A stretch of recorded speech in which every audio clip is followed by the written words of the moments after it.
There's no feeling more intense than starting over. If you deleted your homework the day before it was due, as I have, or if you left your wallet at home and you have to go back after spending an hour in the commute.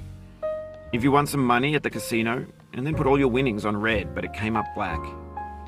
If you got your best shirt dry cleaned before a wedding and then immediately dropped food on it. If you won an argument with a friend and then later discovered that they just returned to their original view. Starting over is harder than starting up. If you're not ready for that, like if you've already had a bad day, then what you're about to go through might be too much. Feel free to go away and come back. I'll be here. Alright, thanks for coming with me on this trip. I'll understand if you have to take a break at any point. Just find a safe place to stop and quit the game. And don't worry, I'll save your progress, always, even your mistakes. This game is a homage to a free game that came out in 2002, titled Sexy Hiking. The author of that game was Jazuo, a mysterious Czech designer who was known at the time as the father of B games. And B games are rough assemblages of found objects. Designers slap them together very quickly and freely, and they're often too rough and unfriendly to gain much of a following. They're built more for the joy of building them than as polished products. In a certain way, Sexy Hiking is the perfect embodiment of a B game. It's built almost entirely out of found and recycled parts, and it's one of the most unusual and unfriendly games of its time. In it, your task is simply to drag yourself up a mountain with a hammer. And that act of climbing, in the digital world or in real life, has certain essential properties that give the game its flavor. No amount of forward progress is guaranteed. Some cliffs are too sheer or too slippery. And the player is constantly, unremittingly in danger of falling and losing everything. Anyway, when you start Sexy Hiking, you're standing next to this dead tree that blocks the way to the entire rest of the game. It might take you an hour to get over that tree, and a lot of people never got past it.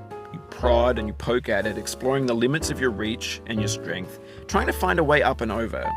And there's a sense of truth in that lack of compromise. Most obstacles in video game worlds are fake. You can be completely confident in your ability to get through them once you have the correct method or the correct equipment or just by spending enough time. In that sense, every pixelated obstacle in Sexy Hiking is real. The obstacles in Sexy Hiking are unyielding, and that makes the game uniquely frustrating. But I'm not sure Jazuo intended to make a frustrating game. The frustration is just essential to the act of climbing, and it's authentic to the process of building a game about climbing. A funny thing happened to me as I was building this mountain. I'd have an idea for a new obstacle, and I'd build it, test it, and it would usually turn out to be unreasonably hard.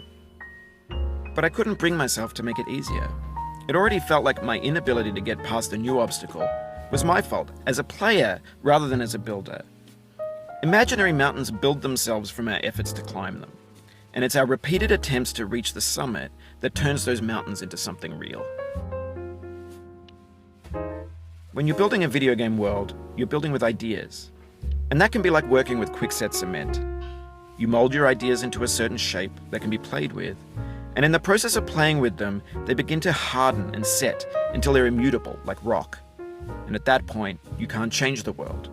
Not without breaking it into pieces and starting fresh with new ideas.